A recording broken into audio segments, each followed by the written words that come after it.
పినరయి విజయన్ కు ED shock ఇచ్చింది. FEMA ఉల్లంఘనల కేసులో కేరళ ముఖ్యమంత్రి పినరయి విజయన్ కు ఈడీ నోటీసులు జారీ చేసింది. ఫెమా ఉల్లంఘన కేసులో కేరళ సీఎం తో పాటు మరో ఇద్దరికి కూడా ఈడీ నోటీసులు జారీ చేసింది. మసాలా బాండ్ కేసులో సిపిఎం అగ్రనేత కేరళ సీఎం పినరయి విజయన్ కు ఈడీ 466 కోట్ల రూపాయల వ్యవహారంలో నోటీసులు జారీ చేయడం కేరళతో పాటు దేశవ్యాప్తంగా తీవ్ర చర్చనీయాంశంగా మారింది.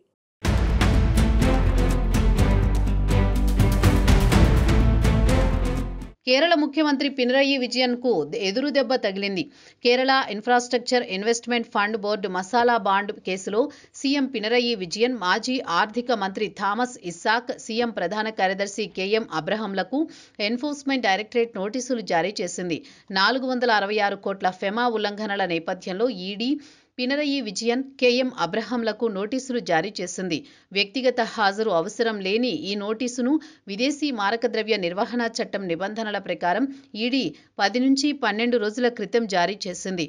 అయితే ఈ నోటీసుకు ముఖ్యమంత్రి పినరయి విజయన్ ప్రత్యక్షంగా లేదా ప్రతినిధి ద్వారా సమాధానమిస్తే సరిపోతుంది.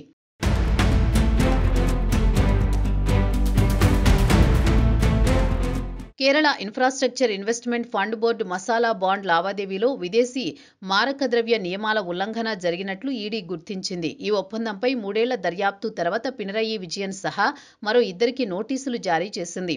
ఈడీకే నోటీసులకు వారి స్పందన తర్వాత తదుపరి చర్యలు తీసుకుంటారు. అయితే కేరళ సీఎం పినరయి విజయన్ కు ఈడీ నోటీసులు జారీ చేయడంపై ఇప్పుడు రాష్ట్ర రాజకీయాల్లో చర్చనీయాంశంగా మారింది.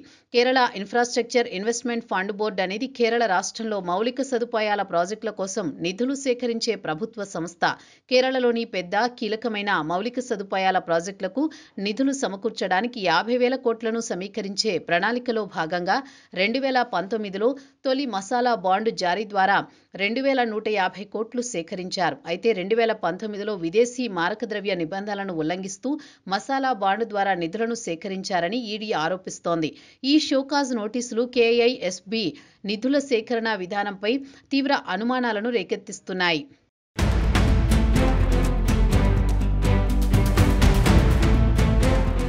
కాగా ఈ కేసు దర్యాప్తులో ఇప్పటికే మాజీ ఆర్థిక మంత్రి థామస్ ఇస్సాక్ కు ఈడీ 2 సార్లు గతంలో నోటీసులు జారీ చేసింది. కారణం కేరళ మాజీ ఆర్థిక మంత్రి థామస్ ఈడీ ఆరోపణలు తీవ్రంగా ఉన్నాయి.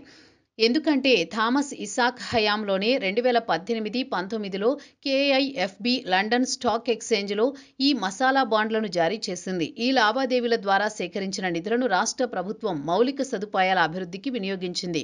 అయితే ఈ నిధుల సేకరణలో ఫెమా నిబంధనలకు విరుద్ధంగా వ్యవహరించడం, సేకరించిన నిధులను సక్రమంగా నిర్వహించకపోవడం వంటి అంశాలపై ఈడీ ప్రధానంగా దృష్టి పెట్టింది. ఈ నోటీసులపై ఆయా వ్యక్తుల నుంచి త్వరలో వచ్చే స్పందనను బట్టి ఈడీ తదుపరి చర్యలను సిద్ధమవుతోంది.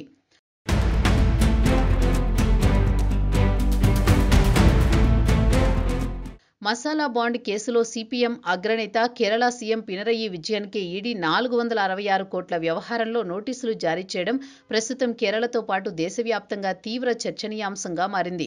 వచ్చే ఏడాది అసెంబ్లీ ఎన్నికలు జరగనున్న నేపథ్యంలో సీఎం పినరయి విజయన్ కే నోటీసులు జారీ చేయడంతో రాజకీయ రంగు పులుముకుంది.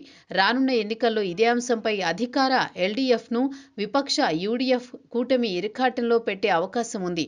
అలాగే విజయ్ పై ఎప్పటినుంచో ఆరోపణలు చేస్తున్న బీజేపీకి కూడా ఇది ప్రధాన అస్త్రంగా మారే అవకాశాలు లేకపోలేదు. మొత్తంగా ఈ కేసులో పినరయి విజయన్ కు ఈడీ నోటీసులు జారీ చేయడం ఈ ప్రభావం వచ్చే ఏడాది జరిగే అసెంబ్లీ ఎన్నికలపై స్పష్టంగా కనిపిస్తోందనే అభిప్రాయాలు వ్యక్తమవుతున్నాయి.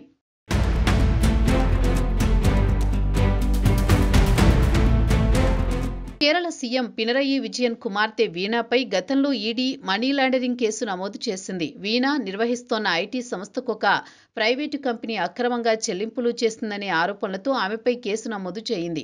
కేంద్ర కార్పొరేట్ వ్యవహారాల మంత్రిత్వ శాఖ పరిధిలో సీరియస్ ఫ్రాడ్ ఇన్వెస్టిగేషన్ కార్యాలయం దాఖలు చేసిన ఫిర్యాదును పరిగణలోకి తీసుకుని వీణా సంస్థపై మరికొందరిపై పీఎంఎల్ఏ కేసును ఈడీ నమోదు చేసింది. Cochin minerals and retail limited అక్రమ లావాదేవీల్లో వీణా ప్రమేయం ఉన్నట్లుగా ఆరోపణలు రావడంతో కంపెనీల చట్టం ఉల్లంఘన కింద వీణాపై అభియోగాలు నమోదయ్యాయి. గతంలో వీణాపై ఈడీ కేసు నమోదు చేయగా ఇప్పుడు కేరళ పినరయి విజయన్ కు ఈడీ నోటీసులు జారీ చేసింది. దీంతో కేరళ రాజకీయాల్లో ఈడీ నోటీసులకు సంబంధించిన వ్యవహారంపై తీవ్రస్థాయిలో చర్చ జరుగుతోంది.